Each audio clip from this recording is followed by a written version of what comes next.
Canelo Álvarez rolls past Edgar Berlanga in one-sided decision Las Vegas. Canelo Álvarez, boxing's top star, retained his unified super middleweight championship with a unanimous decision victory over Edgar Berlanga on Saturday night at T-Mobile Arena. Álvarez floored Berlanga with a monstrous left hook in round 3, his money punch, and prevailed via scores of 117 to 110, 118 to 109, and 118 to 109. ESPN scored it a 120 to 107 shutout. This was the 5th consecutive decision victory for Álvarez, who hasn't scored a knockout win since he defeated Caleb Plant in November 2021. It's also the 4th consecutive bout where Álvarez scored a knockdown. Now, what are they gonna say? Álvarez, 34, said during his post-fight interview, "I fight younger fighters. They say, I fight older fighters. They always talk.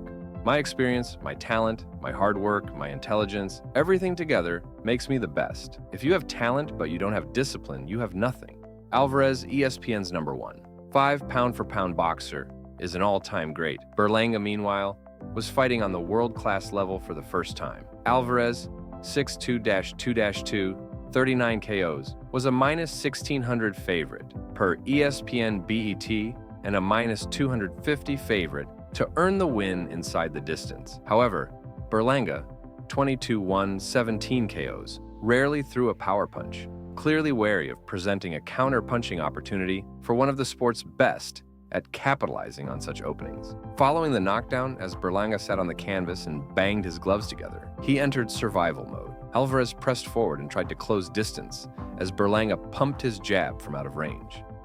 And while Berlanga was rugged on the inside and showed some toughness, he clearly wasn't willing to sell out and risk becoming a knockout victim.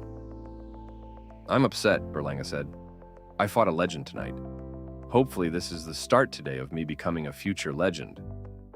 I took his best shot, I believe, in the 3rd round. The Brooklynite of Puerto Rican heritage began his career with 16 first-round KOs, but as he stepped up in competition, his power dissipated. Berlanga, 27, entered his first title shot on the heels of a 6th-round knockout victory over Padraig McCrory in February. Álvarez, naturally, is several levels above such an opponent, and his wealth of experience showed. He was the far more comfortable fighter, though he was frustrated on occasion by Berlanga's roughhouse tactics, as referee Harvey Dock warned the pair numerous times. "Fighters like to throw each other off their games," Berlanga said. Álvarez was once again headlining on Mexican Independence Day weekend, one of 2 boxing holidays reserved for the sport's top attraction, and he wasn't ready to discuss whom he wants to face when he eventually returns on Cinco de Mayo weekend. In the lead-up to the bout, Álvarez told ESPN on Wednesday he was interested in a rematch with Dimitri Bivol, who defeated him in May 2022 at 175 pounds. That's provided that Bivol beats Artur Beterbiev for the undisputed light heavyweight championship October 12 in Riyadh, Saudi Arabia. Another option was ringside. Terence Crawford, the future Hall of Famer who remains undefeated. He made his 154-pound debut last month with a win over Israel Madrimov, and told ESPN on Thursday he'd like to fight Álvarez at the full-fledged 168-pound limit with no rehydration clause. "I think it would tell the number. One guy of this era, in the post-Mayweather era, who's the king of kings," Crawford said.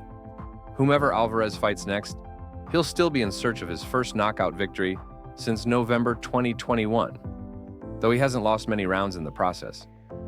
Álvarez said, "I'm the best fighter in the world.